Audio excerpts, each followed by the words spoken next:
Hi, everyone. I have someone really, really special on with us today. We have Caleb with Guarantee Rate. He's one of my trusted and preferred lenders. I think we've been working together for maybe, I don't know, over 10 years now. When I have a question and when my clients have questions, I send them to Caleb because he seems like he has all the answers. Now, Caleb, he will be one of the sponsors for the Ice Cream Social, but unfortunately, he can't be there because he's going to be on a well-deserved vacation. So let's not be mad at him, but I want to bring him on to answer some questions. So, the first question, Caleb, a lot of people feel like they should just wait to buy a home. They want to wait for rates to come down. What do you say to that? Yeah, I hear that a lot too, Terry. I feel like we can use pre-COVID as a really good example where a home on the street was $400,000. Once COVID hit, that home doubled in price, right? So waiting to Mhm. time the market often results in higher prices later. So if the market's a little soft right now with the rates being higher, it's actually a great time to marry the home and date the rate. I'm sure you've all heard before, but we can always refinance that higher interest rate later. The goal right now, let's get inside that house. Let's purchase the home, your dream home. And right now in this marketplace, Terry, you can also confirm this, it's turning into more of a buyer's market. So you can get a little Mhm. bit better of a deal right now. You can ask for some concessions. And with those concessions, we can utilize temporary buy downs. So for example, let's say today's interest rate is a 6.5, which Mhm. is high, from years past. We could do a temporary buy down, for example, a 3-2-1 temporary buy down, which means the first year your interest rate will be at 3.5, which keeps Mhm. your mortgage payment lower. Year two, your mortgage payment, the rate increases to 4.5. And then year three, that rate jumps to a 5.5. And then year 4 through 30, the interest rate will be at its normal level, the 6.5. But our whole goal is to refinance prior to that. And that's what I'm seeing a lot of clients taking advantage of, is asking for seller concessions to either apply towards a permanent interest rate buy down or the temporary buy down, which keeps their mortgage payments lower. And right now, again, is a great time to buy because interest rates are high and most buyers are not getting educated from a realtor partner like Terry or someone like myself that says, let's jump on it now, take advantage of the buyer's market, and we can refinance that interest rate lower to drop your mortgage payment. So, what he's saying is buy the home at a better price and then become creative with the financing options. Correct. Question number two for you, Caleb. What are some creative ways that buyers are utilizing right now to buy a home? Yeah, great question, Terry. In this marketplace, we're seeing a lot of contracts come through, again, where the seller or the builder are offering concessions towards their closing costs. And we can also utilize that towards your interest rate buy down to keep that mortgage payment lower. So again, like we mentioned previously, there's temporary buy downs. And there's a bunch of different temporary buy downs. There's a 1-1 temporary buy down, a 2-1 temporary buy down. And all that means is how low we can buy the interest rate and for how long. And the only way we can gauge that is how much concession you're getting from the builder or the seller. And that's something me and Terry will help you when it comes to negotiating and putting the loan together. But that really keeps your mortgage payment lower. And then if you're having a tough time come up with that cash, we can take advantage of grant programs. You can own a home already. You don't have to be a first-time home buyer, and we can still go out and get you grants to offset your entire down payment. And then you heard me correct. You can own an investment property and buy a brand new home, primary residence, and I can still get you grant money to offset all your down payment. So people are utilizing grant programs. If you're a first-time homebuyer, we have about 16 different first-time homebuyer programs. And the reason why there's so many is because you can't fit everyone in the same box. There's different credit score thresholds, different income limits. So once we look at your loan application, we can have that conversation to guide you which loan program fits best for you. Additionally, people do tap into their 401ks. And just so you know, if you do have a 401k, you can borrow against it. And even though monthly you have to pay that loan back, we'll say a 9-10% interest rate, you're paying that loan back for your 401k, that money is going to you. So that interest you're paying Mm, yourself. You're not paying that yeah. interest to the 401k provider. So it's a win-win. And then I do see this frequently with first-time home buyers, they do get gift funds from their family members, which is totally fine when you're purchasing a primary residence. That's really what we see the most when it comes to clients having creative ways to get inside their home with the down payment, helping the cash to close, and then keep that lower monthly mortgage payment. Thanks for that. I'll tell you the 401k strategy, that's new for me. That's new Right. information for myself. So I learn every time I speak with someone like you.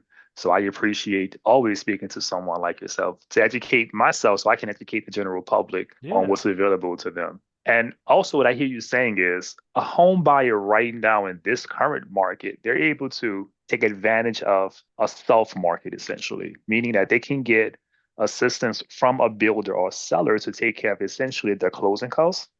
And if they're a first time home buyer, they can take advantage of first time home buying grants, meaning they can combine those two together. Therefore, their out of pocket expenses are greatly reduced. Is that that's about correct. right? Correct, Terry. Yeah, I'll give you an example. We have a client that's in El Paso right now, and she's utilizing the grant program, which is taking care of all of her down payment. So no down payment, correct? Okay. And then when it comes to their closing costs, the seller is paying for all of her closing costs. Now, this client, when she went on her contract, she did put up earnest money of $2,000 to secure the home. She's getting all $2,000 back. So she's purchasing the Wow. home, zero money out of pocket. She's getting her earnest money back. And because we're closing at the beginning of the month, she's skipping Hmm. 2 months of mortgage payments. So she's thrilled. So we're seeing that a lot more right now in this marketplace that everyone could take advantage of. Yeah, this didn't happen back in 2001. In No. 2001, this was non-existent. You could barely buy a home without paying over the asking price,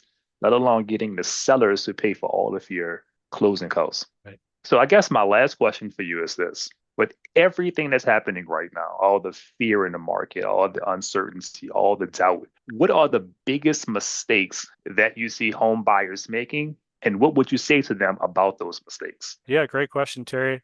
Definitely surrounding yourself with the right team. Hmm. If you have a brother, sister, family member that's in the real estate industry, that's great. You might want to interview them and interview other realtors to find the best for your scenario. I can't speak more about experience and what a realtor can bring to the table for you when it comes to negotiating, structuring, getting the deal actually closed in your best interest. We have a lot of realtors that we come across with their contracts. They're newer to the game, and they come to us and they give us a contract from the builder lender, not knowing that the builder lender, even though they're offering this awesome incentive, we'll say $10,000, is all getting eaten up with a higher interest rate and higher fees. So if you were a seasoned realtor, you would look at that and call it out right away. So I really feel like if you are a home buyer, especially if you're a first time home buyer, surround yourself with a great team, a great realtor, a great like Terry, a great lender like myself, a great insurance agent finding the best deal, and everyone's going to surround you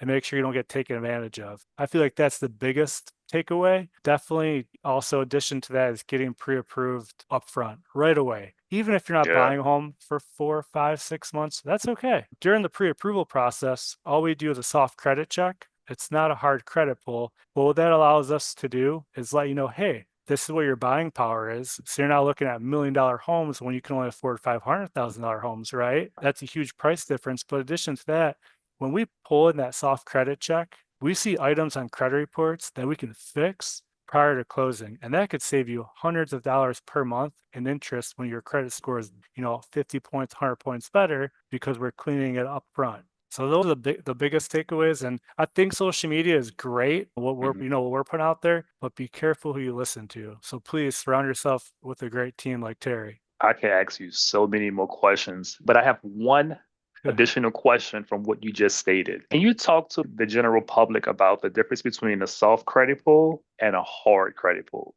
Yeah, for sure.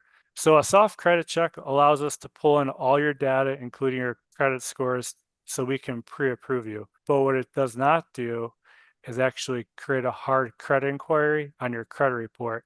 Now, typically, what a hard credit inquiry results in is about a 3 to 5 point drop in your credit score. Now, it's not a real big deal if you have one or two hitting you with a hard credit inquiry, but I've seen clients that went car shopping and that car company, that dealership shopped with 10 different car companies, lenders. You do Eesh. 10 times five, that's 50-point drop. Now that's drastic, right? Yeah. So here, at Guaranteed Rate, when we do pre-approve you, it's a soft credit check. So there's no hard hit on your credit and it's not hurting your credit scores. But when you go on our contract with Terry and you actually want to close on that home, we have to pull hard credit. But again, that's not going to hurt your credit score.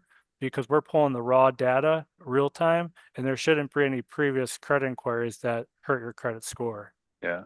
Wow, credit is a big deal. Yeah. Uh, I learned about credit with my FICO, I don't know, maybe 20 years ago. And the algorithm is always changing, and consumers need to speak to an expert like yourself. Going on the forums and online is one thing, but you need to speak with a mortgage professional when it comes to financing a mortgage for a home. Yeah, for sure, Terry. And just to jump on top of that, we had a client going through the pre-approval process, and she had a late payment with Bank of America credit card, and it was wrong. So she contacted Bank of America, showed proof that she made the payment on time. It jumped her score up 70 points because of one late payment. And that 70 saved points. 70 points. I believe that was a cost savings about $180 a month due to receiving a lower interest rate. So definitely the pre-approval process upfront, nipping everything in the bud up front, making sure you have great credit helps you. And on top of that, if you're a first-time home buyer or someone that's searching for a grant program, typically all the grant programs and first-time home buyer programs, they're asking for a minimum of a 620 credit score.